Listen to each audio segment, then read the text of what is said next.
And there we go. So today I am back to doing interviews with DJs, which I haven't done in a while. I've been teaching classes, so I had a lot of speakers, which are all great. Check them out, please. They're all still up on my channel. But now I have Miguel Martin, aka Echodroides, or Migdroids, As known on Twitch. Chicago. Yeah, yeah. So welcome. Thank you. Thanks for having me. Just tell us a little bit about like what you do. I know you have, you do DJing, you do band. So Well, as far as like a regular day job type thing, I'm an IT manager okay, at the University of Illinois, at UIC. okay, It's for the Vice Chancellor for Research. So okay, I'm all involved in the whole science thing and everything. It's all IT stuff, but yeah, still involved with it in some way or another. But that's kind of like I would say the job that pays the bills, right, and keeps a roof over my head. yeah, But you know, DJing has always been kind of there, no mhm, matter if what I was doing with my life. Like, because I started DJing, in like 1985, 86. mm, So I've been doing it about what is it now, like 35, 36 years. wow, And so it's been a long time that I've been doing this. And yeah, so that's always been a part of my life, no matter what. But yeah, I would have never call it a job, even though I have made money doing it. But I think it's just always more of a passion. yeah, So I'll never call it a job. I always said if it ever felt like a job, I'll stop DJing. right, yeah. I don't think many people think of it like a job. Yeah. I mean I mean, there's that some that that do. Yeah, I yeah, mean, there's some that do it yeah, and that they make a living off of it. But that was never ever my intention to yeah, begin with as a, yeah.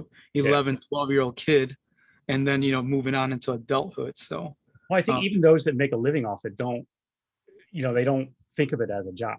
Right. It's one of those, where they say, find something you love to do and yeah. work will never feel like a job, kind I of a mean, thing. I have friends that I know that Very, they yeah, do, they took on that, and they'll play gigs that they're not particularly fond yeah, of doing, mhm, like I know a lot of my friends that they'll do a lot of like top 40 stuff in mainstream. And I yeah, mean, they tell me they're like, yeah, sometimes it really sucks that you can't play something that you want to hear. sure, And but I'm like, hey, if it's paying your bills and it's keeping a roof over your head, more power to you. yeah, So I have no hatred for that at all. yeah. They're Oh doing no, what they're, yeah, there's all sorts of different types of yeah, DJs that to fit different situations. So yeah. Oh yeah, of that's where I course, see it. yeah, So yeah. Um, yeah. So obviously you DJ because you enjoy it. yeah. Yeah. And it's weird because I've always had this kind of philosophy that's kind of opposite of what I guess most DJs have. So like for me, when I do my sets and when I play out and get booked to play, Hmm. like people know what I play, people know my style. And so, when they book me to spin anywhere, they're gonna expect that. Like they can't, like they won't say like, oh, we're gonna book you to this. Can you play this? Like they know that I won't do that. Right. It's Right. kind of like I know that it sounds selfish, but it's like when I DJ, it's more to please myself, not the Yeah. crowd. Okay. Because I love playing, I love music, obviously, Hmm. and for me, you know, I really want to enjoy my sets as much as possible. Right. So, and luckily, I guess I've been lucky enough that my taste in music is decent enough that other people have enjoyed it throughout the years. So Yeah. I guess my formula has worked out okay for now. And Yeah. so, you know, I know that doesn't work for most, but for me, it has worked out okay. Yeah. So I think there's like at least two, from the interviews I've been doing, and at some point I'm going to like go and really analyze all this. But it seems like there are like kind of like that two things that drive DJs. There's those that are driven by um, kind of the response, right? That's the energy that they create, that they you know being able to create an atmosphere, yes, all that kind of stuff. And those kinds of DJs, they're just as happy a lot of times in a club as they are, doing a wedding, right? As long as they see people dancing, having fun, enjoying themselves, forgetting about, all their problems and all that kind of stuff, right? And then there are DJs that, um, they have something they want to do and they're doing it. I don't know good haven't I don't have a good way of, saying like what the difference is. I had a term before. I have to go back through. I think when I was interviewing DJ Daryl Hill, we talked a bit about this. So I have to go back and look at that. But yeah, I mean, there definitely different motivations, obviously, between different DJs, and Yes. it definitely is, kind of a. I think for compared to a lot of DJs, it is definitely a privilege to be able to just play what you want when you want, like Yeah. having a Oh, real job and oh yeah. all No, that. I Yeah, I never take it for granted. yeah, No matter what, no matter how big or small the gig is, I never will take it for granted. I've yeah, played, opening sets for, 5 people. And, then I've played Lollapalooza on the same day as Depeche Mode for like 5,000 people. So, yeah, it's like, it's, that, and both of them I appreciate is, the same. Of course, right. Lollapalooza was awesome, but, I appreciate every gig that I have. And Yeah, like, that's just something, a lot of people tell me like, you're really humble. Like, you're a very great DJ, blah, blah, blah. I'm like, well, why wouldn't I be good? I've been doing it for so long. It's like right. I still sucked after 35 years. I mean, I would hope somebody would tell me.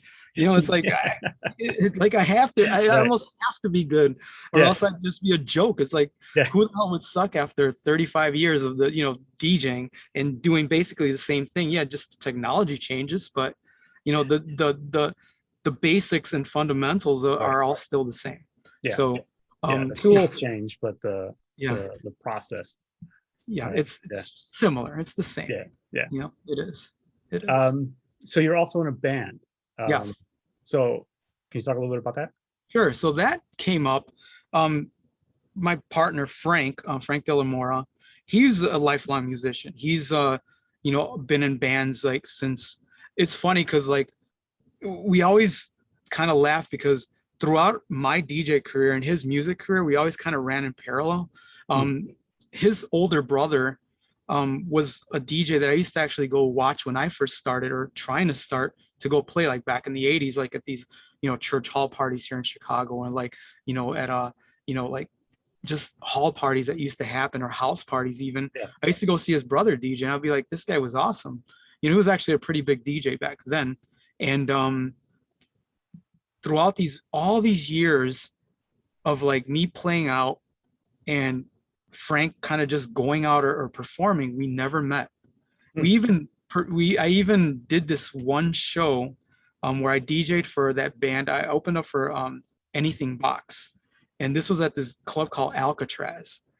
This was probably like '89, and Frank's band at the time opened up for them as well. Like he was one of the opening bands, yeah. and even then we never met. We never met. Wow. No matter, I think the first time we actually officially met was around 2003. Hmm. And this was after he had came back from New York because he actually has a platinum record. He played keyboards for that band Disturbed's first album. Hmm. So he's like I said, accomplished musician, totally. But so we met after he had done that and through another friend of ours. And so, he had just started doing this other band of his. It was called Echo 9. And I was like, oh, this is really cool. Like, I like this. So, fast forward a few years, we were, I started doing that dark wave disco party with Greg Corner and Mark Gertz. And we booked his band Echo 9 to perform at one of the parties. So, we became friends. We became really close friends. Hmm. And as the years went down, maybe like 2011, Frank and I were just hanging out and we just kind of came up with the idea like, hey, let's just try to do some remixes together, just like of existing bands or whatever.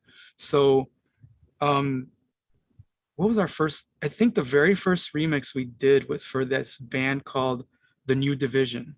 And Hmm. he's actually pretty big. They're just it's kind of like he was at the time he was more a little bit more synth pop and like kind of indie dance. Hmm. And so somehow we got in touch with him and or did he get in touch with us? I don't remember. anyways, we ended up doing this remix and it came out cool. We're like, oh, this is cool. We did another remix not shortly after for another Chicago band, Comasoft, my friend Jay. And so we're like, hey, let's try to do something original.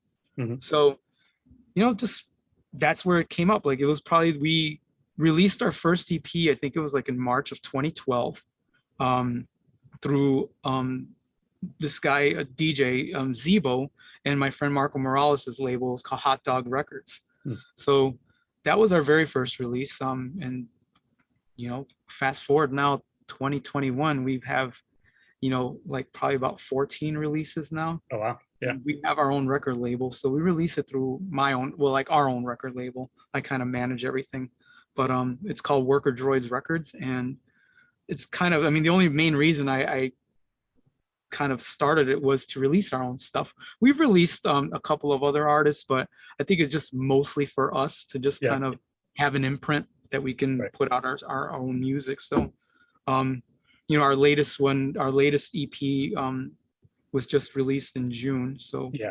and that was called Continuum. And so, but yeah, we just kind of, just kind of having fun with it, we talk shit to each other. The way we work is kind of funny because like he doesn't live too far from me. I live on the southwest side of Chicago and he's in Berwyn. And so he's literally, it's a 15-minute drive.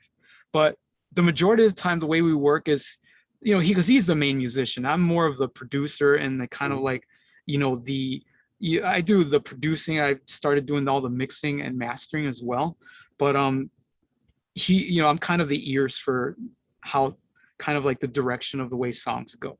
Okay. So I guess that's my job as the producer. Yeah. So he'll send me these little ideas, like, oh, hey, I started working on something. And so he'll like send me a video or send me like something on Dropbox. Like, here, take a listen to this. Tell me what you think. And it would just be, simple drum loop with like just some synth line that he started working on. And, right away I'm like, nah. Or I'll tell him, do this, change this. And, a lot of times, the problem was that there'll be times when he'd be working on a song for maybe, or started working on a song, it'd be like 4 hours in, and he'll send it to me, and I'll be like, hell no, like this is not us, this is not our sound. And he wouldn't talk to me for like 2 days, because he'd be pissed, because I'll be like, no, this is not something we're gonna release under Echodroides no matter what.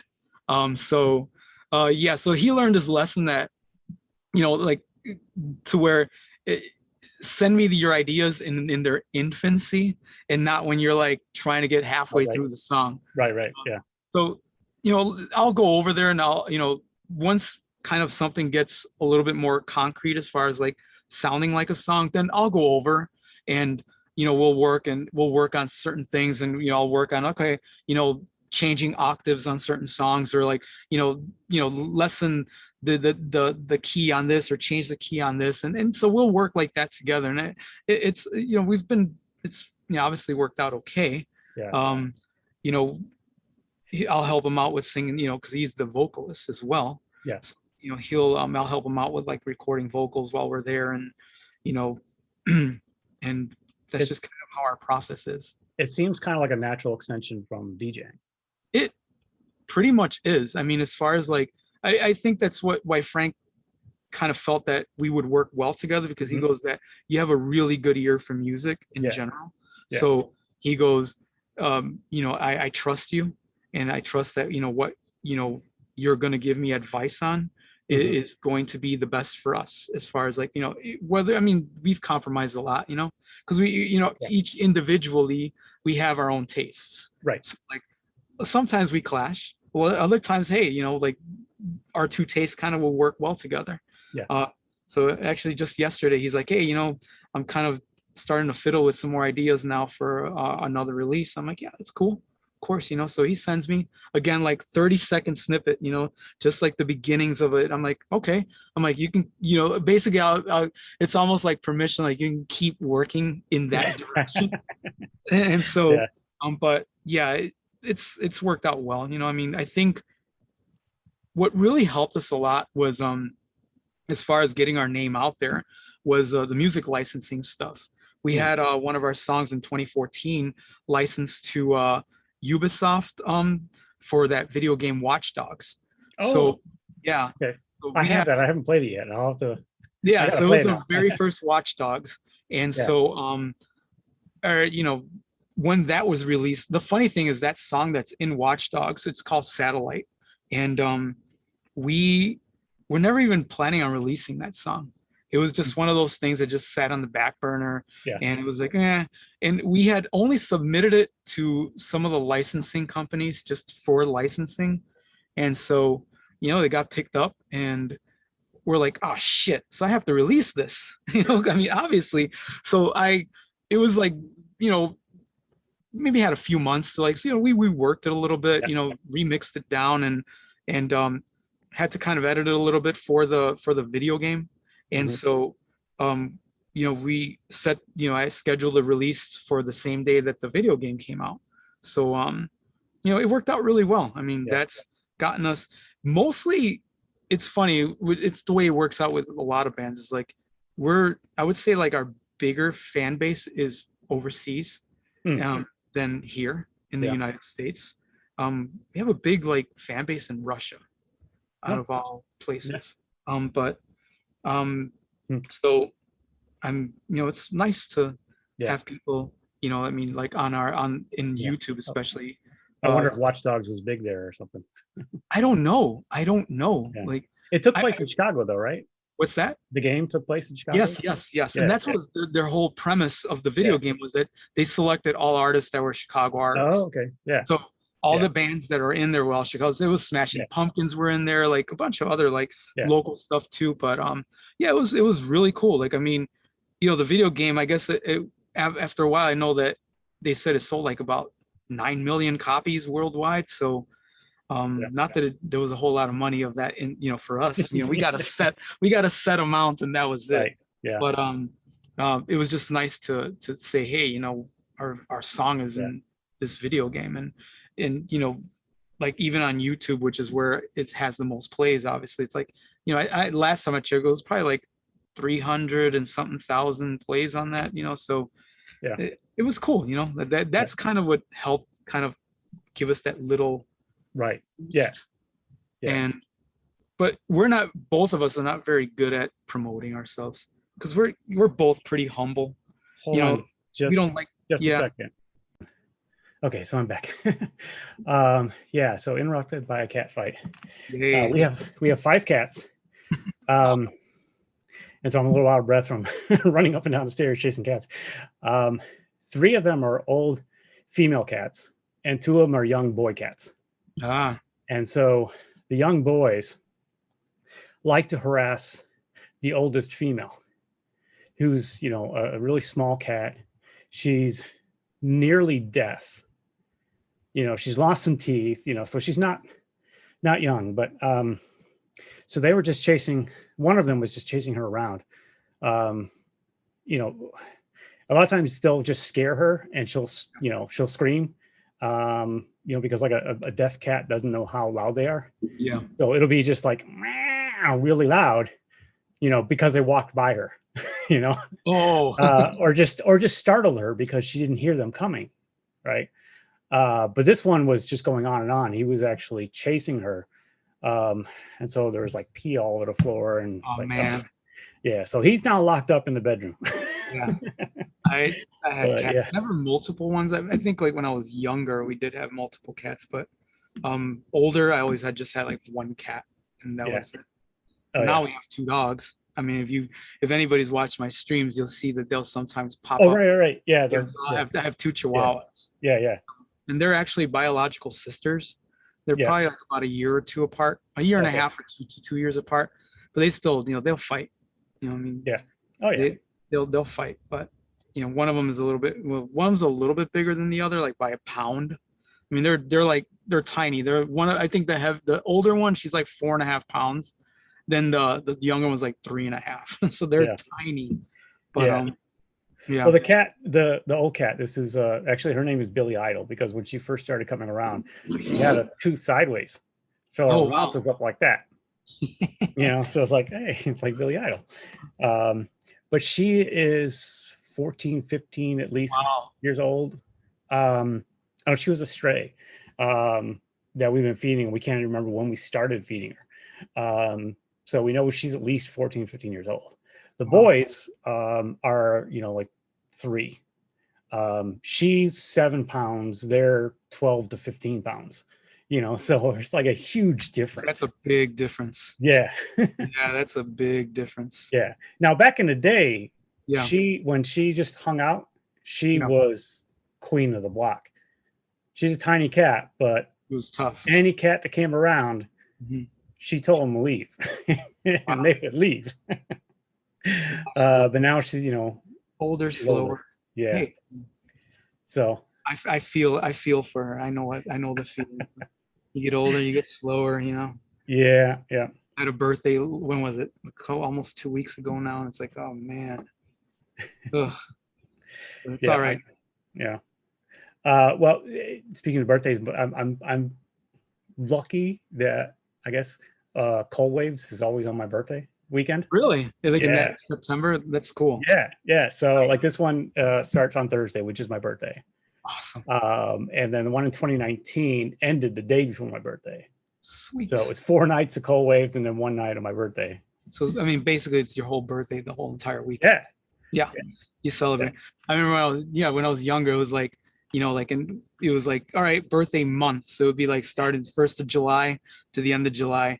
We'd have like, because especially when we were having these dark wave disco parties, it would be like, all right, gonna have the main dark wave disco party sometime in July would be like my birthday party, but then we'd have all these other random events. So it's like Miguel's birthday and Miguel's birthday. It's like, oh man, I can't even fathom doing that now.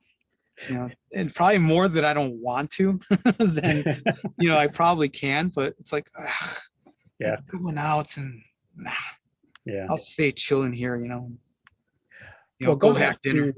going back to the music. Yes.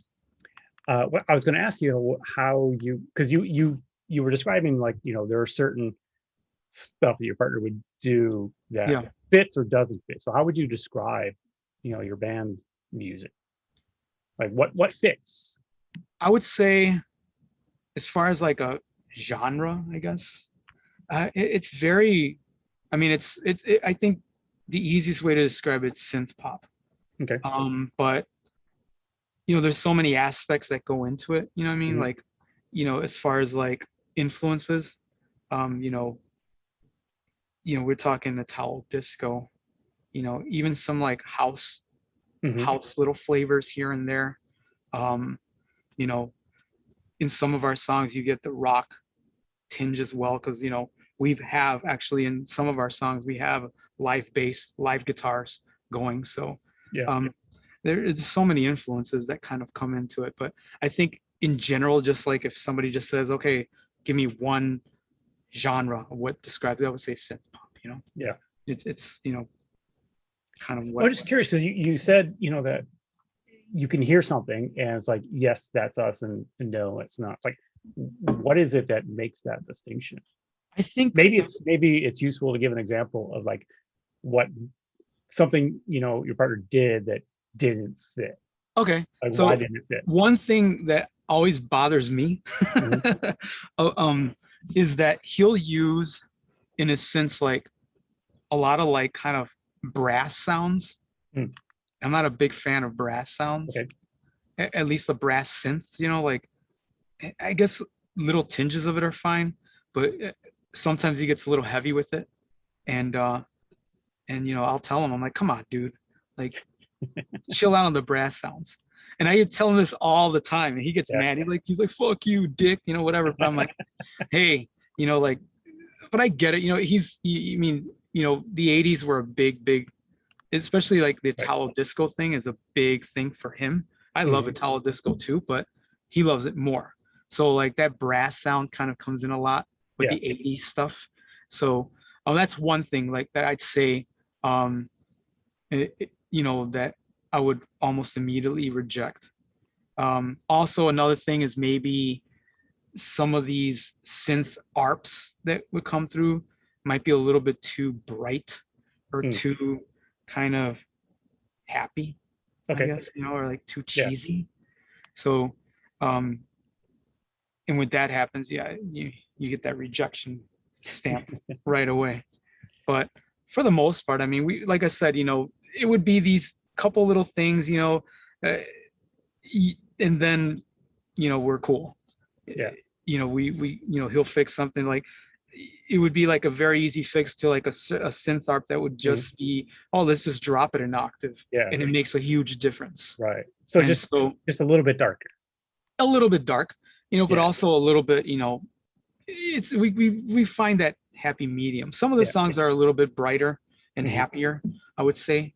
But I guess another thing too that we discussed, and this was a long time ago, was, he's like one of my best friends, but as far as like our beliefs are completely on opposite sides. Mm. So he's very religious, like Catholic, very conservative, and Mhm. I'm an atheist, Yeah. and very liberal.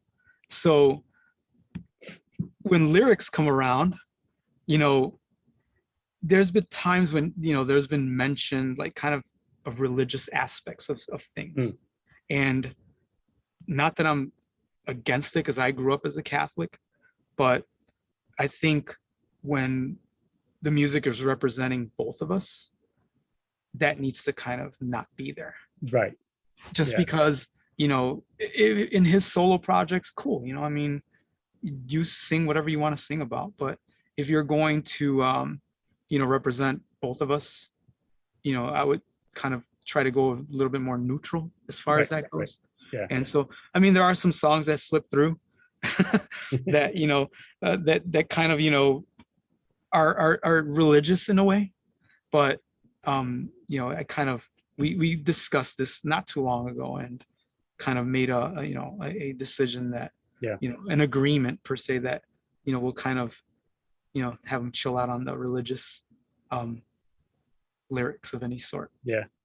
I mean, it just Speaking of kind that, of, just as a complete side, what do you call it? But you familiar with the band Backwash? no. Okay. Backwash, no. Yeah. So this is an artist out of Montreal. She is a Black transgender woman, Okay. originally from Africa, works in IT, and makes what she calls industrial hip hop terrorcore. Shit, I gotta check this out. Yeah, and a lot of the Backwash, music, yeah, backwash, like yeah, mouth back. but with an X in the middle, so back X wash. Oh, okay, okay, Yeah. okay. And then yeah, so a lot of her music is about religion.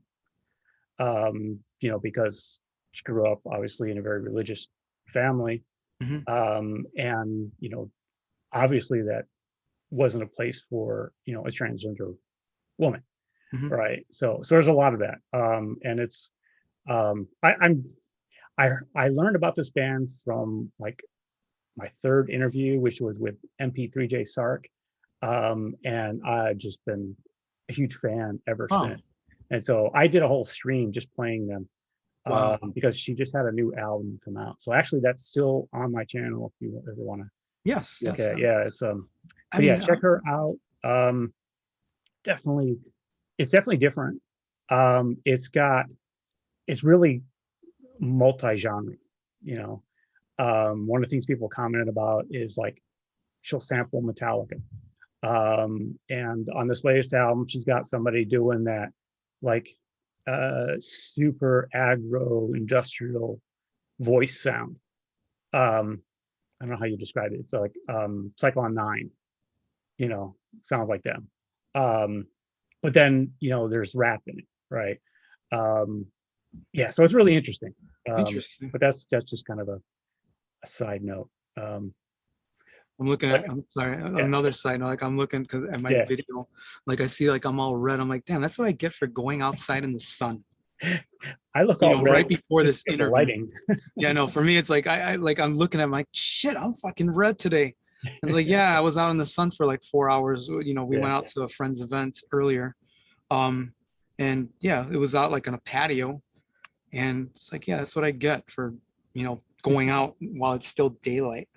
yeah. It was a nice day here in Chicago today. So it was like Yeah. in the 80s, but yeah, sunny.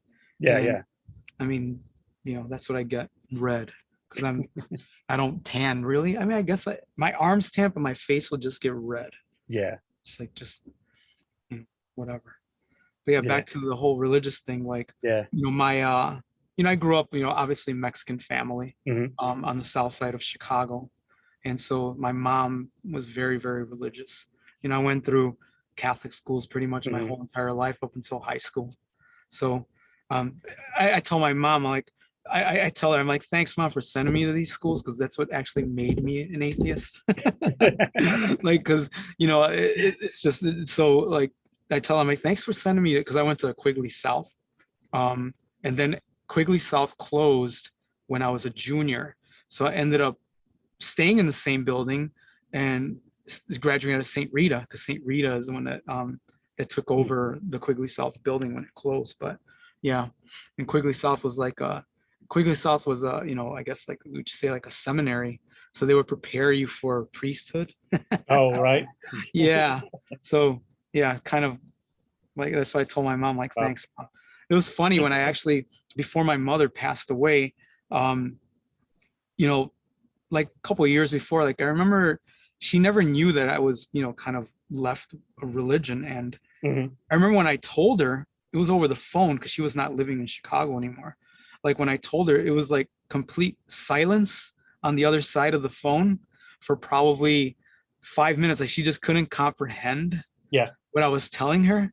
And I'm like, Mom, it's like this. And she was just, it was really bizarre, because she just absolutely could not comprehend. Her whole life Yeah. was all about religion and all that. And so, Yeah. but you know, it is what it is.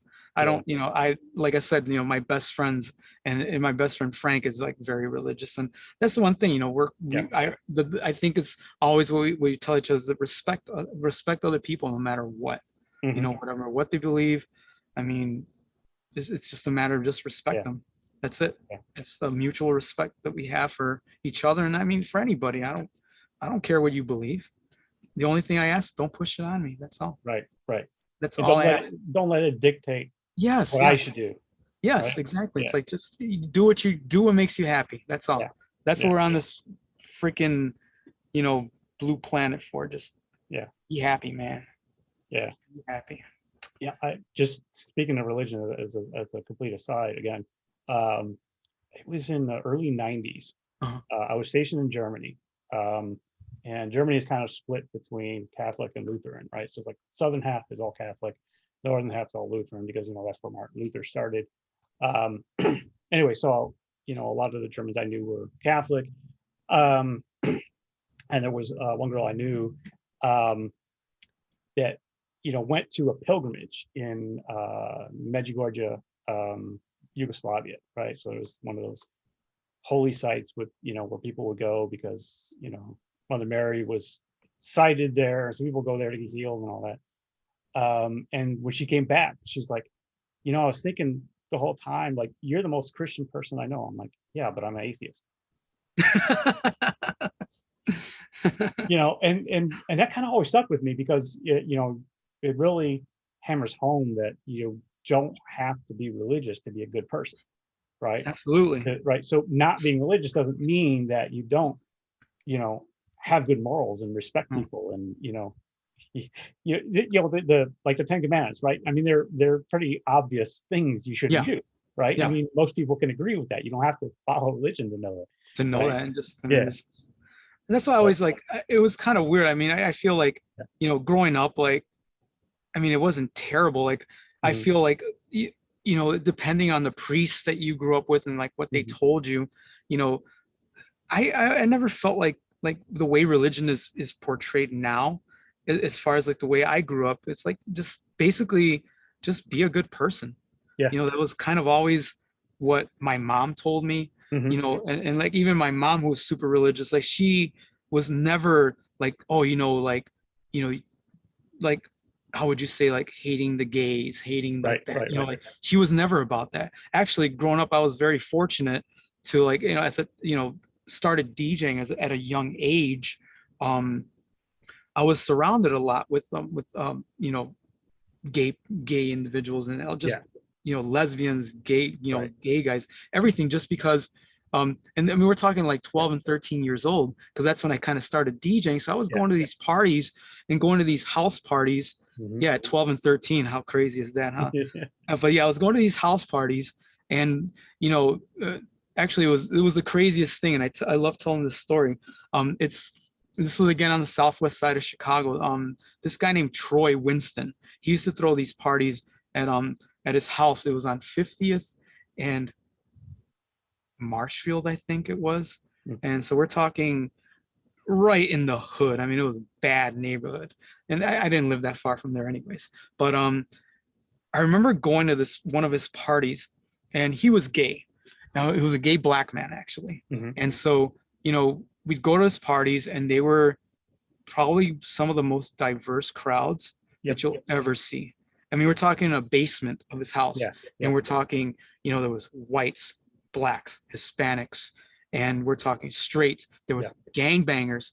There was everything. Yeah. Now, the craziest part about this is that we're at this party, and the music too was very diverse. Mhm. We're talking, there was, of course, the alternative, like industrial house, Italo disco, and even like the random slow jams. It was really weird, but that's just how it was growing up. Right, Like right. in these parties, it was everything. Yeah. And I remember one time we're at one of his parties, and there was kind of like this whole kind of group of gangbangers, and you knew they were. I mean, you just knew they were gangbangers, just because. And the funny, weirdest thing was, all of a sudden, they start like hugging, and kind of gave each other a kiss. Yeah. And I'm like, I look at my friend John. I'm like, holy shit! Did we just see, like, are we experiencing gay gangbangers? And that's what it was. They felt very safe where they were in this place, because it was a very safe haven. Mhm. And I mean, there was gay gangbangers. I mean, these are like hard, Latino, the hardest. I mean, South Side gangbangers, and like acting merry and gay. Yeah. It was just an experience that I'll never forget. And I mean, but it wasn't like we were shocked. I mean, like, in a way, like, oh my God, that's like, it was just like, wow, this is crazy. Yeah. And we just went on and continued partying. But again, this was like me being like around 13 years old, and very young, being exposed to this. That was something that was really evident to me, growing up in those times, right? Like, I wasn't going to house parties. I lived in the suburbs, Well, we were in the inner city of Chicago. So, but I started going to Medusa's, like when I was 15 or something like that. So mid 80s. Okay. And one of the things that was always obvious there was diversity. Yes. Everybody was welcome. And so that was, and that just seemed obvious, when because just watching music videos for years, and like the new wave, all that, it's like, okay, it's almost like you have to be gay to be a gay artist, right? And I mean, that's what we were. I guess that's what we were. Like, I guess, like, probably like 80. I would say, like, when I discovered new wave, as you bring that up, like 87, like maybe like 87 was when when it hit me. Yeah. And so like started dressing new wave. Yeah. And that, exactly. But it's funny that you bring that. And so that's something that I've always loved about this whole scene back in those days, was that it was open to anyone, and there was no like judgment about music, right? So we didn't have this, like we have today, where it's like, oh, that band, or oh, that genre. It was at Medusa's, it was like, can you mix it?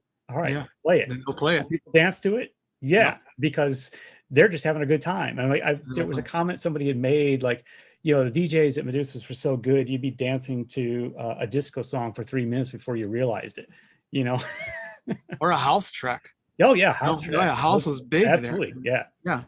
And it's like, I mean, I've heard like tapes, like that, or like you know, of live sets that were then it's like you'll Mhm. hear, you know, from probably like a Skinny Puppy track to a house track, and Yep. it was like, you know, Yep. mixed in well, and Yep. the crowd still Yeah. eating it up like And nothing. and my the example I always go back to, and I don't know why this is like the one that sticks out. Maybe just because, when I heard it, it just really kind of caught me as like, wow. It was a mix. I don't remember which direction, but Nitzer, Ebb, and Salt and Pepper. Nice. And it was just like it just worked. I was there dancing both songs. Wow. Like, oh, well, hey, whatever. You know? Hey, you're in the moment, man. That's Yeah, all. It is what it is. yeah, I probably, just because of being a South Sider, and was yeah, hard to get to yeah, Medusa's that young. I only went maybe 2, 3 times at the one on Sheffield. yeah. You know, went another few times when they moved to the Congress. That was, you know, kind of not Oh, as yeah. I great. was I was gone when that happened. I was in Germany then. Uh, Yeah, but yeah, I mean, as far as experiencing the Medusas in Sheffield, it was only a couple times. yeah. And it's funny that years later, probably about 90, go forward maybe like 96, 97, I ended up meeting um Leroy Fields. Yeah, Um, because we ended up working together yeah. at the Best Buy on North Avenue when it first opened. Oh, We were yeah, like the ones that opened that store up, and yeah. yeah, So that's why I used to work with them. Margaret worked there. My wife. Whoa, Yeah, really? yeah. Until I don't know when she started there, but until 2006 when we Okay. I got must married, have been moved down gone to because South I only Carolina. worked Yeah, maybe a couple of years. I yeah. think maybe like till 98 possibly. Okay. So Yeah, um she probably gone, or she wasn't there yet. I don't know. I have to ask her. I can't never remember when she moved to Chicago. I just know when I met her. It was 2003. So yeah, we that Best Buy was actually, yeah, it was the cool part about it was that, you know, we were in the music department, obviously. yeah. So because that music department was like one of the highest grossing music departments of all the Best Buys in the country, we'd always get these special like in-store performances Mm, coming through. yeah. So like, you know, we'd had like Sarah McLachlan go in and perform, like, you know, uh who's the guy from Blues Travelers, that big dude, I forgot his name, I the don't lead remember. singer, but Yeah. like big, I mean, they were, and Slash from Guns N' Roses. And so we would have these like random artists just coming, either signing autographs or do an in-store performance, and we would always get tons and tons of promos, of music promos. So yeah, I got a hold of a lot of good music from there as Yeah. well. Yeah. um you know, obviously I was DJing at the time, so That helped. Yeah. it helped a lot. Yeah, Yeah. not having to buy a lot of this stuff. But yeah, it was a cool time. You know, it was just weird too, because you'd be working, and like just randomly like Chris Farley would come in Oh yeah. and shop. Yeah. And another time, you know, Tim Meadows came in one time. um all of the Smashing Pumpkins at one time were shopping in there, Hmm. and they were just in the music. And I remember Yeah. going up to James Eha, and like, because he was just in one of the aisles, just kind of random. I'm like, hey, you need anything, James? And, you know, just let me know. He was just very timid, just kind of like, ugh, like I kind of almost scared him. But yeah. So that was a cool Yeah. time, you know, around Yeah. there. I think a few years down the line, it just kind of like, you know, at least music wise in the music department, it wasn't, you know, as great. Because I would go in there and be like, oh man, what happened to all the great like imports that they used to have? Yeah. Because they used to have a amazing selection of imports, Yeah. import CDs. And like I said, I used to get tons of these promos of this stuff. Yeah. So Well, um when this airs, and we'll have to figure out when that's going to be. yeah. Definitely, hopefully, Margaret will be watching, and she'll comment like, what that time period was, and maybe what happened to, because that's what Yeah. she worked, right? She worked in the the audio visual, I guess, so the I think because movies, you know, DVD, CDs. I might have seen her like at Yeah. one point when I went in there later on, you know, Yeah. down the Probably. line. Yeah. But I'm pretty sure I've seen her, because I would remember her from Neo and like places like that, you know, when I Yeah. would go. But But we've been talking for a while, and I still haven't asked my opening question, wow. which which was, what does music mean to you? I mean, music, what does it mean to me? I think it's just, for me, it means life. Like it really is. I mean, I've you know, started as a DJ at a very young age. And even before being a DJ, you know, my parents we were always surrounded around music with my family. Like, you know, of course they listened to a lot of the Spanish stuff, but I know I had an uncle who was very much into disco. So my exposure to like that, you know, back in like, when we're talking like in the 70s, you know, when I'm like 6, 7 years old, you know, I was always exposed to different genres. So like music was always just very, very important part of my life. Like, and you know, when I started this whole DJing thing, I was, you know, I would say when I took interest in it was probably when I was around 11. Mm-hmm. And when I actually started DJing, you're going maybe about a year later. So, I mean, music is really like just part of my life, like an integral part of my life. Like I can't see myself even like going one day without listening to Yeah. something. You know, I mean, it's Oh just one yeah. of those Yeah. things where it's just ingrained in me. And you know, obviously, you know, transitioning from a DJ, you know, to a listener to a DJ, and now I guess a musician. It just kind of goes full circle. You Yeah. know, and now making, you know, music that, you know, people around the world listen to. It's kind of, it's cool.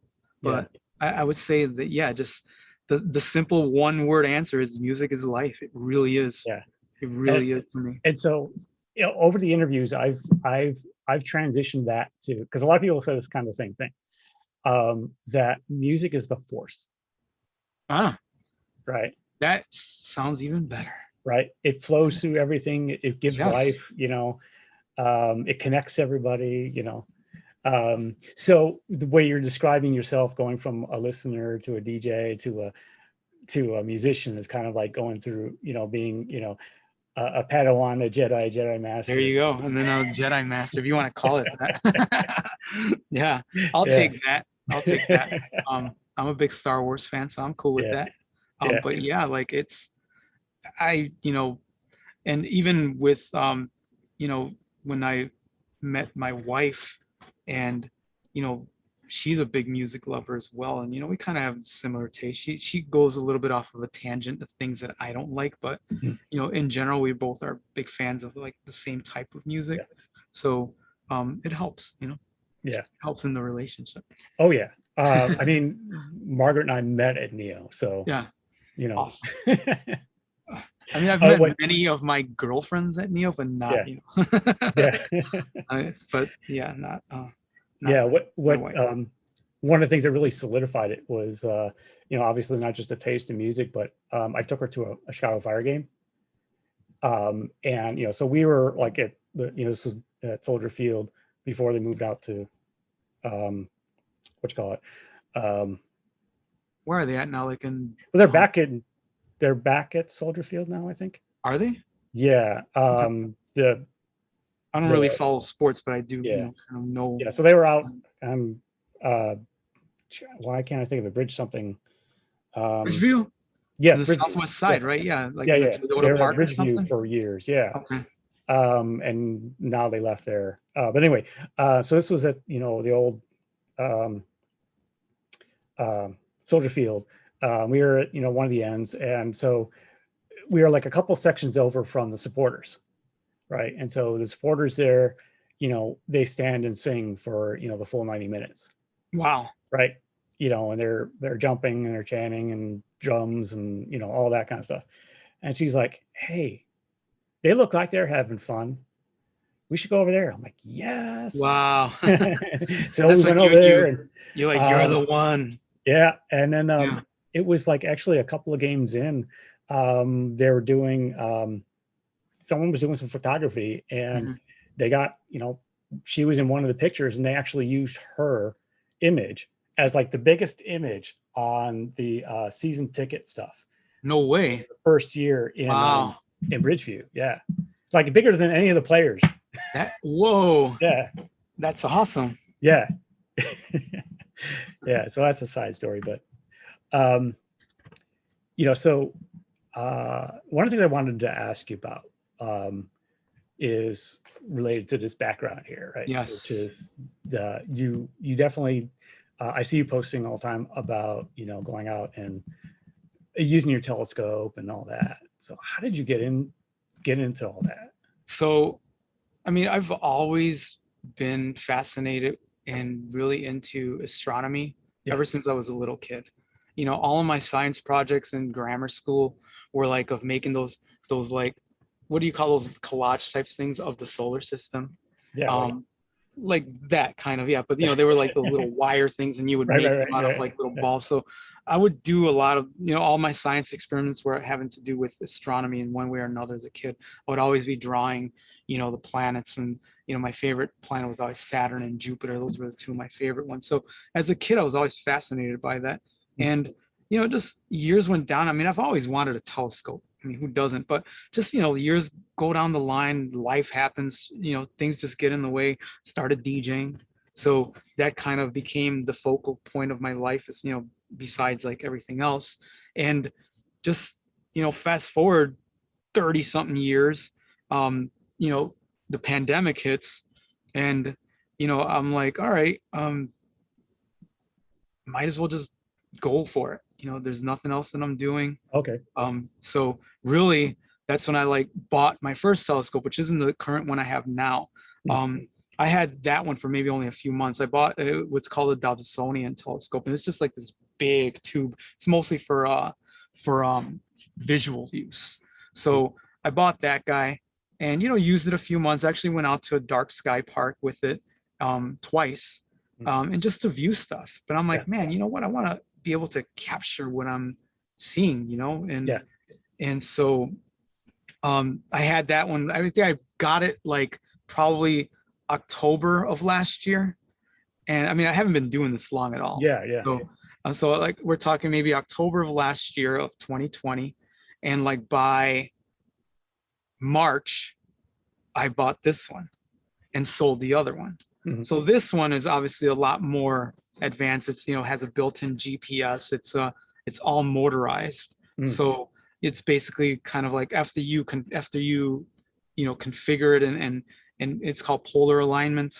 You basically, I have an iPad, and I have it set up where, you can control it wirelessly. So you have an iPad, you do, okay, I want to shoot this tonight, and boom, you hit it, goes, centers itself, and then then you start shooting. Basically you got to do a few other things like focusing and all. That's a big, like, the thing I always tell people, it's like, yeah, you see these pictures that I post up, which I don't feel are very good yet, because again, I've only been doing the astrophotography thing maybe like probably 2 months, 3 months, so not even long at all. But as far as getting all the equipment, I just went all in. I'm like, hey, screw it, let me just get everything that I need and then learn. So I'm learning, I'm learning as I go along. People don't know is that, I'll go out there, like I'm going to go out there tonight. It's pretty nice out here. So when we're done, the telescope's already out there in the porch, just like kind of getting acclimated to the weather. So like in about, half hour, whatever time, I'm going to get out there and see what I can shoot tonight. But the thing is, it takes like an hour to kind of get everything going. And then the shooting, we're talking, from a Bortle 9, which is Chicago inner city, in my backyard. And we're talking, I can't do very long exposures because of the light pollution. So I can probably do 30-second exposures. And so I'll do 200 to 300 of those. And then what happens is when you're done with that for the night, you stack them in a software. Then you go and process them through, I use like 3 different programs to process. So then all the processing, to remove the light pollution and all that, then that's when you kind of get the finished product. So, but yeah, I mean, it just kind of one of those things that it's always fascinated me. And I've, on top of the live streaming, it's like something else that I kind of occupied my time with when, because I was fortunately, I was working through the whole pandemic, but working from home. So, when I'm done with work, I'd be like, all right, I'm gonna either go stream, get ready for a stream, or, go out and, photograph outer space. So Well, it sounds like the way you're describing it, it sounds like it's almost like a movie condensed into a single frame, right? Pretty Because you're taking much. a lot of images of Yeah. the same So what shot, right? happens is like Yeah. with different types of object, like targets, like if you're shooting like a nebula or galaxies, Mhm. it's still frames. But when you're shooting, which I haven't done yet, and actually going to be doing in the next couple weeks, is planetary stuff like Mhm. Saturn, Jupiter are my main two that I'm going to shoot Yeah. soon. With that, you actually do shoot video, and Mm. then you do shoot video of it with a different camera, Mm. and then you stack out of those, let's say, few thousand frames, you grab the best frames that out of that, let's say 2-minute video or 1-minute video, and Mm. then you grab the frames from there that are the best ones, and then you stack those. So you So got to individually pull each of those frames out. there's software that does it, Oh, okay. fortunately, Okay. but you do have to manually. I do actually manually go through, at least in the stills, Mhm. because there'll be times when you'll get satellites that zoom through your Oh, so you got these light trails of satellites or airplanes, so you got to find those images. Sometimes they're very faint, and yeah. and remove those from the stacking, I see. Yeah. because they'll create artifacts. Yeah. So then there's all the processes too, where you got to shoot after you're done shooting your actual lights, as they're called. You got to shoot these like calibration frames. Mm. So these calibration frames are what helps remove vignetting and like anything that's on your sensor, like little dust motes as they call them. So Yeah. it helps remove that. And Mm. so that's like another like 10-15 minutes, like at the end Yeah. of your night. So like we're talking, I'll probably start, And 8:30 at night, and I'll be bringing everything in close to midnight. and And that and that's all for one picture. yeah, for one target. Yeah. Wow. Yeah. Yeah. And that's nothing. I mean, Yeah. real astrophotographers, Mhm. they'll spend on one target a minimum of 8 hours. Yeah. Some of them will do 2 days worth of imaging on one target. Wow. I don't have that kind of time.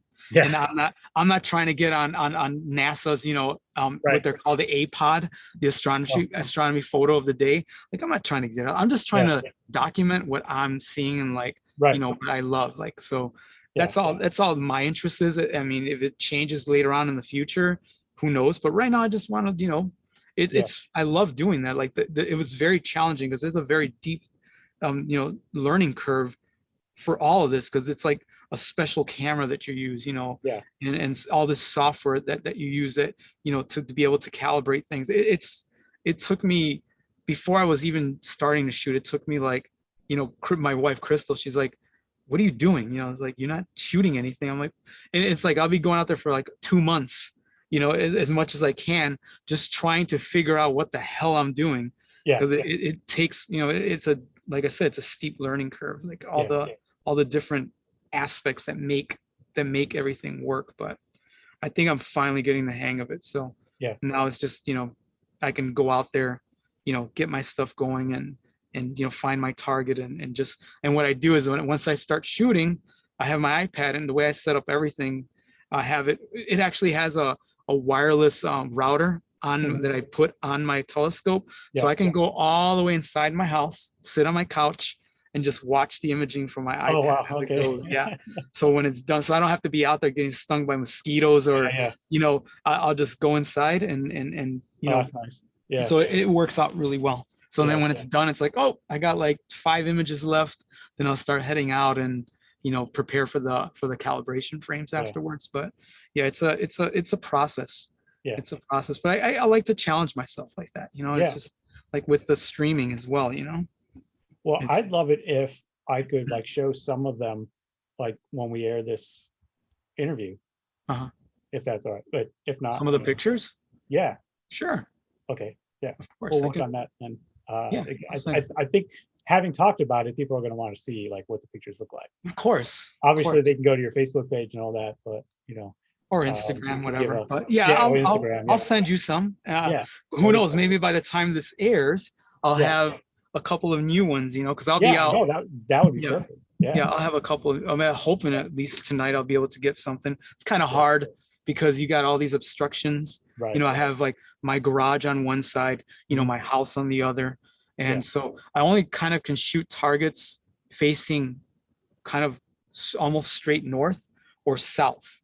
And so Okay. like if I Yeah. want to go east, I kind of have to go really high up. It's again, Yeah. we're going, actually my wife and I are going on a trip at the end of the month, and we're going to Michigan, Mm.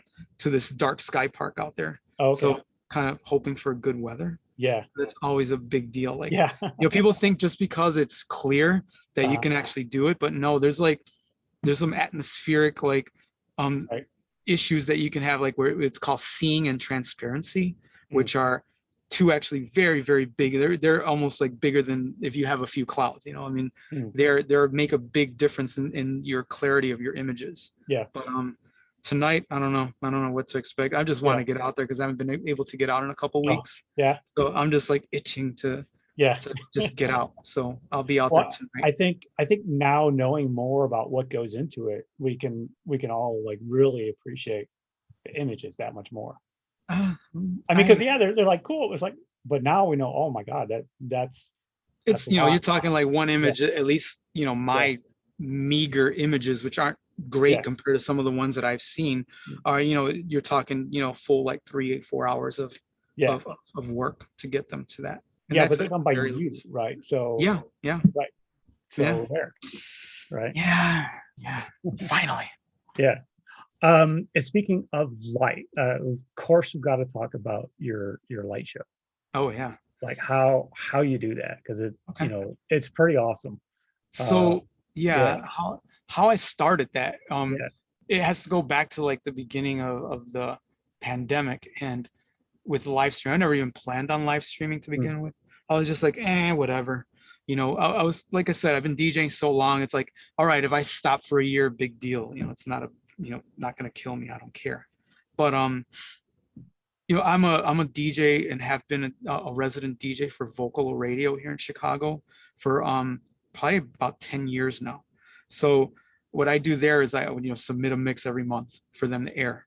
But anyways, when this all hit, like probably like in April of last year, um, they were like, "Oh, we're gonna start doing some live streams on Instagram."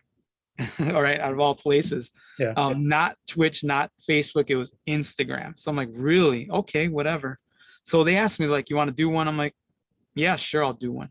But I kind of like, even right away, I'm like, all right, I got to do something kind of special.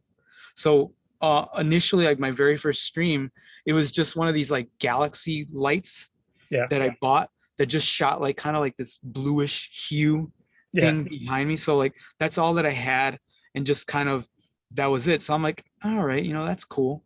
And I don't know how I guess through that, it's like I'm like, hey, I can probably do a little better than this. So I started kind of investigating the projection mapping stuff, Mm. and you know, bought I ended up buying what I don't use it now, but it was a light form system, which is basically like a Raspberry Pi type Yeah. computer, small one, that ran software remotely, because you would control it from a laptop, that you would connect to a projector which I purchased as well. And all you do is you have these, what I built, the whole stage setup or the structure, it's basically out of corrugated plastic sheets, and also like these display platforms that I purchased off someone off Craigslist. Mm. So I ended up buying them and painting them, and so with these rectangular display platforms, and then the corrugated plastic sheets that I would actually cut and shape into like triangular shapes or whatever it is that you see in my live streams, they're all, I kind of made a little stage setup. So it was very small at first. I would have like Yeah. a couple little things, and again, like my first stream was in May of last year, sometime like toward the end of May, or like mid-May, I don't even remember. But it was just very simple, just did that, and it kind of progressed bigger. I'm like, all right, I can do this a little bit better. So I was still using the light form system, and then I'm like, all right, I can do more. It was just one of those things where like I'm always challenging myself. So Yeah. I the way that what you see is they're basically video loops that I purchase, and they're loaded onto the software, where the software, what it does is you create the shapes of like, so like my stage setup, Mhm. there, you kind of outline it with the computer, with the Right. laptop, you have like this, you actually outline it with light. So like you're tracing around the whole entire, all Where the it's structures, the projected. different Yeah. structures. Yes. Yeah. And then what you do is you select either built-in effects or video loops that you load into a certain Mhm. section that you Yeah. want. And so that's basically the gist of it, of how it works. I mean, of course, there's a whole other, there's like, there's what happened is I ended up transitioning to another software which is more advanced, called Heavy M. Mhm. And with Heavy M, I was able to do a lot more, like as far as like it had sound reaction. So like some of the built-in effects that they had, um, you can, you set it to like certain frequencies and it would react. So they would react like either their Oh, lines, or okay. Yeah. Yeah. you see it. So there's either Yeah. lines or they're kind of like pulsing type of effects on the rectangular structures that I have. So that's what I'm currently using.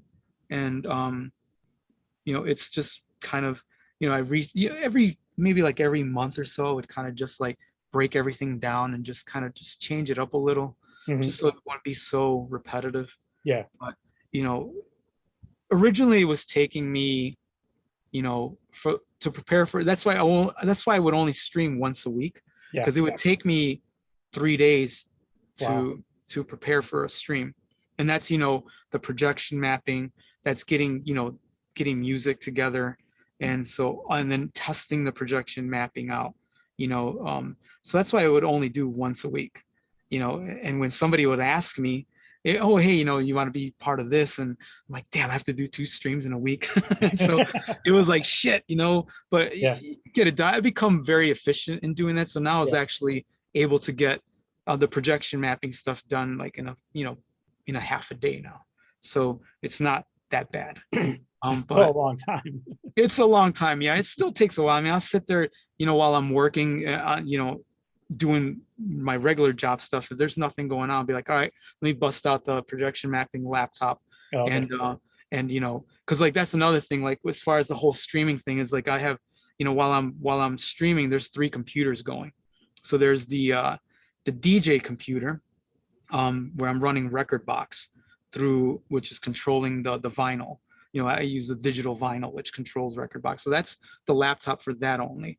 Then I have a desktop that has, a custom GPU that I bought, for to process all and encode all the video. Hmm. So that's the computer that's running the OBS stuff, and that's all it does. It just encodes all the video going in, because I stream at 1080 60. So and even with the 1080 60 streaming and all that, I'm only probably using like 4% of my processor stuff. Right. So because most of the encoding all goes through the video card. Yeah. So, and then there's the other laptop, which is the projection mapping laptop, and that's where just that runs only. So just the Heavy M software runs through that, and we're running like a 25-foot, because like the 25-foot cable that's running to the camera, which is, I'm using a Sony A6300 mirrorless that's about 15 to maybe 15 feet down. And so that's what's filming everything. And so it's a big production. My wife is like, can't wait till you stop, because you took over the whole basement, because it's in my basement. Like right now I'm in my studio, which is like my mastering and mixing room here, but like right outside here is where all the projection mapping stuff is, in another room. Oh, And yeah. it just takes up the whole open area of the basement, because it's like, Yeah. the DJ stuff, all the structures for the projection mapping, and then like Oh, yeah. 15 feet down the line over here is where the camera is with the projector. So like, and you got cables running out of here for my Ethernet, and then Yeah. more cables running for the projector and the camera. So yeah, it's a production. So It really is. if you're running a 1080p, do you have people running into issues with? I've never had Yeah. anybody complain about that. So Okay. I would assume it's okay. I think what happens is on the viewer side is I think that it will compensate for their connection. So I don't think it would Not necessarily, because really. yeah, I was getting that problem because I mean I was doing 1080. Okay. Well, it's also the bit rate, I think, Yes. that matters. Yes. So I'm I doing think, mine at 6,000. yeah, see now Yeah. that's where I think the problem is for the viewers, Okay. right? It's too much for a lot of people. I've Um, never had a complaint yeah, about, yeah, it's you know, interesting. yeah, like It might just be that people haven't spoken up, possibly. But but I've never had yeah, anybody say like, oh, like it's yeah, breaking up or it like, stutters or anything. okay, Who knows? I yeah. mean, I've Um, I've yeah, been so lucky. what I read was something like, because I was reading up on this the other day, Yes. because people were commenting about, the stuttering on mine. Really? And I'm not, anything fancy. I'm Yeah, just yeah, streaming, interviews, right? yeah. Um, but yeah, so what I read was that, um, like, so the max is 6,000, but that's like for partners, right? I I Yeah, don't know. I mean, I'm only an affiliate and I was right. able to get, yeah, I'm So able, so Twitch is probably already knocking that down. So they say like 4,000 max, okay. but for something um, for more general, it's like 2,400. Really? Yeah, Hmm. again, I was looking this up and I can't remember all the numbers, but I Interesting. reconfigured my OBS so that it's going out now at 720, Mhm. lower bit rate, and now somebody commented the other day, it's like, oh, it's so much smoother now. Really? Yeah, Yeah, I've never had anybody ever yeah, complain. I mean, it'll be like an occasional one, like, oh, but they'll refresh on their end and it was yeah, fine. So I don't know. I mean, yeah, I'm gonna keep doing it in my thing until more yeah, people say. But like again, with the streaming thing, um, I'm not even doing it as much as yeah, I used to. Even the once a week, it's not even happening anymore. Just yeah, because, like, you know, first off, most people aren't at home anymore, and I've talked to a lot of my other friends that stream, and it's like, yeah, everybody's numbers have dropped. yeah, So not that I was ever doing it for the numbers to begin with. It was kind of more so for just for me to kill time. right, But also, I have other things now that I'm doing, it's right, like it's I'm going out, I'm occasionally DJing, doing DJ gigs in real life. right, I got my astronomy stuff. So like truthfully, I'd rather be out there with my telescope than streaming. So, it's like one of those things where it's just not yeah, it's not the priority anymore. right, But I'm still gonna do it. Like I was telling my viewers at one point, I was like, oh, I'm still gonna stream, but probably like every other week. It would just be like a random pop-up thing. Like I'm not gonna, you know, that's what I'm saying now, right? yeah, But then like when I say that, it's like, okay, so this coming week I'm supposed to be doing that for my live tube that OSCM. So I think that's coming this week. And yeah, then it just in my head, of course, I'm going to be doing a stream for yours as well. And then in my head, I'm like, oh, you know what? I got some ideas for some other streams that I want to do.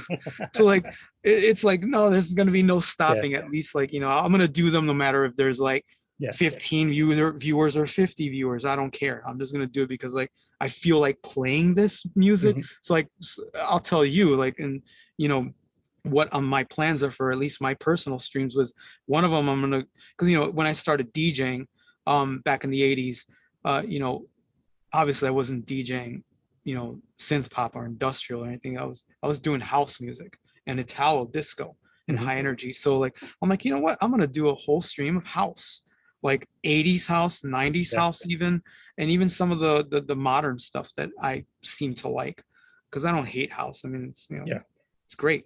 But so I'm gonna do a house music stream. Then my other one that I just thought of today while we were driving is gonna be called No More Words, and that one's gonna be all instrumental, like oh yeah, an instrumental like yeah, dance stuff. So like not particularly techno. It's gonna be like synth pop. It's gonna be indie dance stuff and just like more or less on the alternative realm, but right. um instrumentals. Yeah, So actually, I was looking for something like that. because I had Twitch going, but I was trying to work, right? So I was trying to read a paper. So I'm gonna do an instrumental, a stream. So there's a channel called Cryo Chamber Label. Okay. And it's all just like really, I don't know what they call it. It's just really slow, just synthwave stuff. Really? Right. Huh. Yeah. So it's got the whole look of like what do you call it? Oh God, why am I the classic sci-fi movie, Harrison Ford, Shit. Blade Runner. Jeez. Blade Runner. Okay. Yeah. It's got that whole kind of Yes. vibe, but video game version of it. Yeah. Cool. Anyway, so it's just like quiet music, to Yeah, who knows when I'm listen. gonna do it?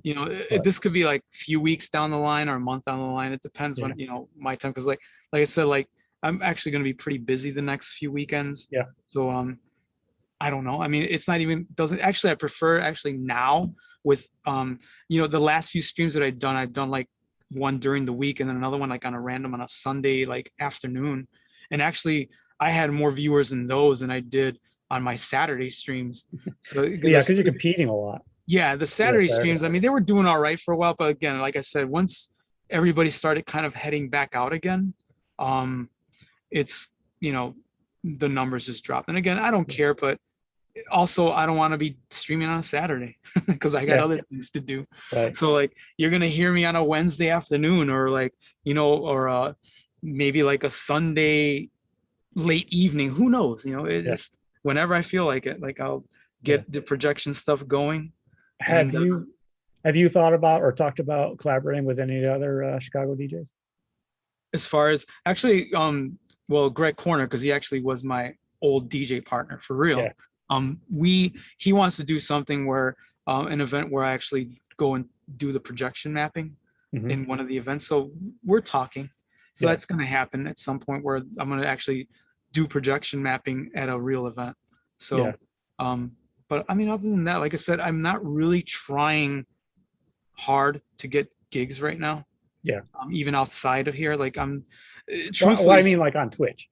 Oh, on Twitch? No, I don't know why. I guess again, like I'm not very active on there. Like even when I'm not streaming, and I feel like, for me at least, like the way I see it is like in order to be, you have to be pretty active on there. Either supporting other channels, being kind of regularly, also regularly streaming, which I don't do as much. And I feel like that's how you kind of get the invitations to a lot of these like collaborative events that go on. Yeah. And unfortunately, I'm just not there a lot. So, it's just one of those things where like that was never my intention, I guess. Yeah. To increase my numbers, to increase my viewership. It's nice that people have been watching. It's flattering and very humbling that people spend time just sitting in front of their computer watching me DJ and hit some buttons to change, my video projection stuff, which is, I mean, it's awesome, but it's one of the reasons why I bring it up is because, I told you I did the, this May Day festival. Yes. And where that came from originally was I wanted to do just like a Chicago DJ festival. And I'm like, okay, so what's a good day that represents Chicago? And so May 1st or May 4th, we're a couple of dates that worked really well, because that's where, the Haymarket Affair and the or massacre and the May Day came from, so it's a really important part of Chicago history. And so like half the DJs I had were all from Chicago. And one of the things that I noticed, one is that there's a lot of DJs from Chicago. Oh yeah. But they're all kind of, and most of them are like not big time, you know what I mean? Yeah. Like they're not like the big ones like, Slave One or, Restricted Entertainment or any of those, right? And two, Chicago DJs are a lot more diverse. Yeah. Yeah. And so that was one of the things I was proud of with the May Day event, was that half or more of the DJs and artists were either women or people of color. Awesome. And a lot of that came, out of Chicago. So that's something that's I don't know if that's just Chicago or just maybe my, because I'm focused on Chicago, being from Chicago. That's how it turned out. Yeah, like that's Yeah. But that's something I've definitely noticed. And so one of the things I did want to, talk to you about was, your perceptions on how it is in, the new wave goth industrial scenes as a person of color, right? Which is, when you look at the music, it's, it's definitely white male dominated. Yes. I guess like I said, when I first started DJing, I wasn't in the alternative, scene at all. Yeah. I like I said, I didn't get into that probably till like around 87. And still even throughout most of those years, I was still always just doing mostly Southside events. So a lot of these alternative events that I was playing at were thrown by people of color and mostly attended by people of color. So I was just always surrounded around that, for many years. I even like events that I would DJ when I would go up north on occasion were thrown by, again, people of color. And so I probably didn't, so I think that I didn't start kind of assimilating into different, into like kind of like the more white dominated events until much later on in my DJ career. I think, I would always go to Neo, and I finally ended up DJing Neo. I didn't even remember when. It was well into the, into the 2000s. And that's where I kind of finally felt like, okay, I'm starting to kind of break in a little bit into this scene outside of what I was comfortable with or doing.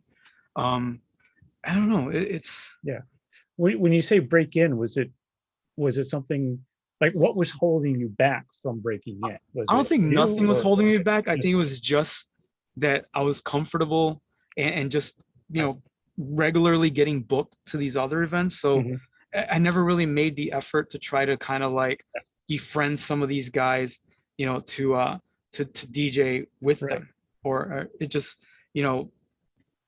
like I said, just started happening like with like friends. Like I would mostly attend the events up north, because again, I'm saying up north because that's actually where, where I feel like more of the white dominated events were happening. And I would attend mostly, not DJ. I mean, a lot of these guys probably didn't even know who I was. So it's definitely different networks there. Yes, absolutely. So it wasn't really like breaking in or like kind of busting into it. It just kind of was like we're on two different. It was disconnected. It was just a disconnection between like getting to know these guys. And finally, though, I think like one of I guess where if you want to go back a little bit, like one of the places that I started DJing at near North was Gotham. This was a club on Des Plaines, kind of near where Shelter was and all that. And I was DJing with my friend Glenn on Pulsate, who was a resident at Crowbar later on. But that was, and we were doing these Q101 nights at Gotham. This was probably like, again, late 90s. It was probably like 98, 99, somewhere around there. That was, again, another, truthfully, I don't think I was even 21 at the time. So we were somehow DJing this 21 and over club. Both of us were not 21. But again, that was, I guess, like a small kind of step into kind of more diversity, because it wasn't, I can't say that it was only white or white dominated. It was very diverse in that club. But I guess if you want to say like breaking out of my bubble, which was the South Side alternative scene, that was probably where it kind of began. Yeah. I never saw, how would you say, like a barrier per Mhm. se. It just, with any DJ or anything, it just always kind of took determination and it's a Yeah. little bit of networking. Yeah. That's Well, really all it was. yeah, I would say that there, I mean, it sounds like there is a barrier in the fact that, there are, and I said disconnected, but you could Yeah. also say segregated, Yeah. you Yeah. know, Absolutely. networks, Yes. right? And so There was. if they're not crossing, then there is that, There there was. is effectively a barrier. Yeah. Yeah. There was. I mean, Yeah. kind of an invisible one. I mean, there was Yeah. nothing that was like vocally Mhm. made, but yeah, there was definitely a disconnect between the South Side DJs and the North Side DJs. Yeah. And that was always not only with the alternative scene, that was in almost every other scene. Yeah. You had that disconnection where on occasion you'll have like, like I know in the house music scene in the late 80s, it was like the North Side versus South Side thing. And they would do that, where you would have some of the North Side DJs battle the South Side DJs. And so, but again, that was always that disconnect where it was like, Yeah. this was the only time that a lot of times where they kind of came together, Yeah. and so as far as like, going back to like the question, as far as like, being a person of color and, you know, being able to kind of break into the scenes, I felt like I kind of needed to be able to do it with somebody that was already in there, Yeah. almost, you know what I mean? So like in the case of Gotham, like it was Glenn, Yeah. and Glenn was a white guy. Right. And Almost so like having a sponsor. kind of Yeah. almost, you know what I mean? Where it's like he kind of, brings you in a little by Yeah. little. And through that is how, I kind of, met like, the big dogs, that I would say, like, like Jeff Moyer, and, he was DJing, Glenn Polzate was DJing at Crowbar, and then later on with Gil Burns, and then, Pazin, although I never met Jeff Pazin until like much, like very recently, actually. Yeah. Because actually we met finally at a West Fest, like maybe a couple years ago, but I always knew of him, and again, like it was kind of like being sponsored, with through one person, which was Glenn. I met all these other guys, and just kind of little by little, Mhm. you talk to them, befriend them, and then they kind of realize, oh, he's a good DJ, and you get booked. Yeah. But I feel like as far as like where it really happened for me was when we started the dark wave disco thing, and that was like around 2005. That was when it kind of like catapulted, where we we the trio of us was a kind of nice little combo of like Greg Corner, white dude. Then it Mhm. was Mark Gertz, who was actually half and half. He was like Cuban and German, and then me, a Mexican guy. So like, we, for many years, I mean, I think for like a good 5 years, we dominated that whole like indie dance kind of like electro scene of Yeah. Chicago. And that further helped me break into that kind of like more Yeah. Caucasian scene, if you want to call it that way, because it really was. I mean, Yeah. although it was diverse, like our parties were very diverse, but I feel like, again, that north side thing, as a south side would call us, like Yeah. as we would call it, like to be able to kind of break into the north side. And I think that's where it really happened for me. Yeah. And again, that's very recent, if you want to put it. I've been DJing since 1985, 86, and all of this didn't start happening till, decades later, literally. Right. Right. So it's kind of a Yeah. touchy subject, but it's kind of one of those like where it is what it is, and Yeah. there is that segregation. There really is. Yeah. Well, I mean, just talking about it is, one, it brings awareness, right? Yes. And if somebody doesn't, most people wouldn't even think about it, True. right? In fact, I, barely, thought about it. It's only come up through this conversation, Yes. really, that I've been thinking about it more. but yeah, so it might be touchy, but I personally think it would be something, it's important to Yeah, it is. It address. is. So, yeah, so that might be a topic for another stream later on, is, Sure. really getting into that. But that was going back to it. Now I think about it, that was part of what I was attempting to do with the original conception of what became the May Day Festival, which was to kind of show the diversity of Yeah. DJs in Chicago. And so I might still do that, but go with like something for October 8th, Cool. Fire Day, Chicago Fire anniversary. Um, yeah, yeah. So yeah, it's definitely interesting to look more into, I think. I think Yeah. so. Yeah. Um, so I know it's getting a little late. We're Mhm. probably going almost 2 hours here, and I know you're itching to get outside and look at It's and see actually the right around flowers. perfect timing. It's Yeah. perfect Okay. timing. Great. So Um, so I want to ask my closing question, which is, and you can interpret this any way you want, which okay. is what gives you hope? What gives me hope? Um, shoot. I mean, there really isn't a lot. I'm kidding. There is. There is. I mean, I think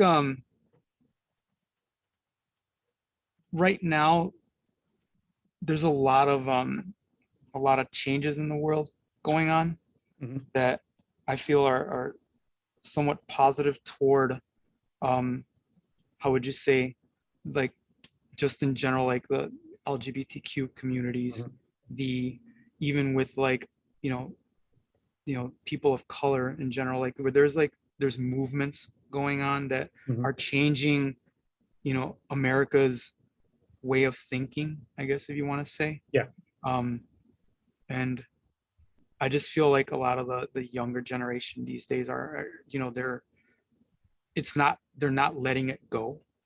You know what I mean? Like Yeah. these injustices that have been happening to, um, you know, these particular groups of individuals, um, minorities, and also, you know, Yeah. I mean, I guess you can almost ball in I mean, can you put the LGBTQ communities in also with minorities as far as like, you know, I wouldn't, I don't know. I don't even know how to like, I Well, mean, it's all forms of discrimination. yes, Yeah. yes. Yeah. So, So. I mean, I guess what gives me hope is that the fact that there's, changes Mhm. trying to be made, and there's people fighting, to get these Right. changes made, and you're starting to see a little bit of ground being Yeah. moved toward toward Yeah. serious changes, that are necessary. Um, Yeah. It's so it's it's like one step forward, one step back, two yeah, steps it's forward, one going. I step mean, back. for sure, for Yeah. sure.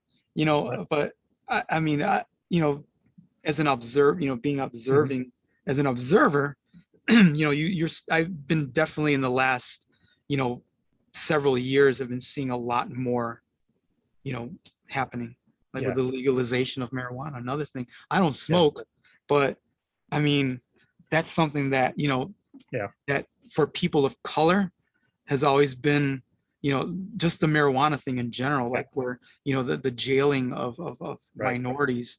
I mean, that's, we're the ones that suffered the most Yeah. because of that. Well, So, it's the whole thing, the whole story behind it is racist. yes. Um, like if you don't know, the name marijuana was intentionally created to be scary, Yeah. right? Yeah. Because it basically the guy who ended up becoming the director of the FDA was leading campaigns against you know marijuana. Yeah. He called it marijuana, right? Or jazz cigarettes. Yes. Um, yeah, and because it was then associated with people of color, Yes. right? Specifically, and that's why it's up there as the most harmful drug, Yeah. all because of racism. Yep. But But I mean, we're, um, we're seeing small so steps, yeah, so it's true, and I don't want to get too much into this, but it's definitely true that legalization is improving things, but it's definitely disproportionately improving things, right? So, one of the things that, it will come up with is that, you have people who have been in jail, still in jail for selling marijuana, selling pot, right? Selling weed. And then even when they get out, they can't, even though it's legal now, they have a criminal record, they can't get a license. So, who's doing it? It's all, mainly white males, right? That run it all. So is it that much better? I don't know. There's definitely work to go. Definitely work to do. I know Illinois, was it Illinois or Chicago specifically, that it was Illinois that specifically built into their law that a certain percentage of licenses should go to people of color. Yes, I believe, but they're having trouble making that work and whatnot. Yeah, it's in the news still. I mean, it's still something that, that the lotteries that they're having for the licenses are, specifically for people of color. Yeah. I mean, it has to be. I mean, come on. Yeah. It's insane. But I mean, like I said, small steps that, but I totally agree with you in terms of like the younger generation, because I teach college, so I get the 20s, the early 20 somethings, and I've seen, I've been teaching now 16 years, so I've seen that evolution, and if I were to make a hypothesis about where it comes from, I think it's been the emphasis for many years on climate change, and the fact that climate change is so connected to so many things, right? It disproportionately affects minorities, right? So you could see that more and more. So if you're growing up being passionate about, knowing that the future of your planet is in peril, right? You're looking at all of the effects, and you're seeing now all of the interconnections, right? And so if you look at the UN Sustainable Development Goals, right? They're really kind of all over, right? It's not just, climate, right? It's gender equality and, fair wages and, clean water and, all that kind of stuff. And you can't separate them out really into, even though they're individual, they're so interconnected with each other, right? And that's what I think is what's causing the current generation that's coming up to be more passionate about seeing change, because they're passionate about climate change, right? Because that's impacting their future. And so like racial injustice and all that kind of stuff kind of goes along with it, right? You can't solve climate change if you're not also dealing with everything else. True. So I guess that's one pro of the climate change crisis. But that's just my speculation. It just from the way I hear students talk, but yeah, it's definitely something that gives me hope too. And we are definitely making progress. It's slow. It's slow, but it's happening. But yeah. I think that you kind of have to keep hoping and keep having progress. They kind of, they're interlocked, right? You lose one, you lose the other. Yeah. But anyway, it's been, a great pleasure talking to you finally. I mean, we talked about doing this, I don't know how many months ago. I ended up with this long list of people. It's like, yeah, I want to do an interview, and it's like not enough time to do them all. I understand. But yeah, I'm excited to have talked to you. And I guess now is actually a good time, because now you were able to talk about your astronomy, and all that, right? Because if we had done this months ago, there wouldn't have been not really much going on. I was just barely learning. Well, not that we didn't have anything to talk about. I mean, but we didn't even talk about UIC, which is where I went to school for 10 years. Where you were? Oh, really? Yeah. Nice. But anyway, we'll when this airs, at the end of this, we'll raid into the start of your show, whenever that'll be, and Okay. we'll talk about that. Yeah. Whether it's a Saturday, a Sunday, or a Wednesday, or whatever it is that you're Doesn't matter. gonna Yeah. do, we'll Figure do it out. Yeah. But again, thank you. And nice Neubauten tattoo there, by the way. Oh yeah. It's all, let's see, the whole industrial thing all around. Yeah. You know, everywhere. Like it's apparent that that was like a preference of my, Yeah. you know, musical tastes, you know, more or less.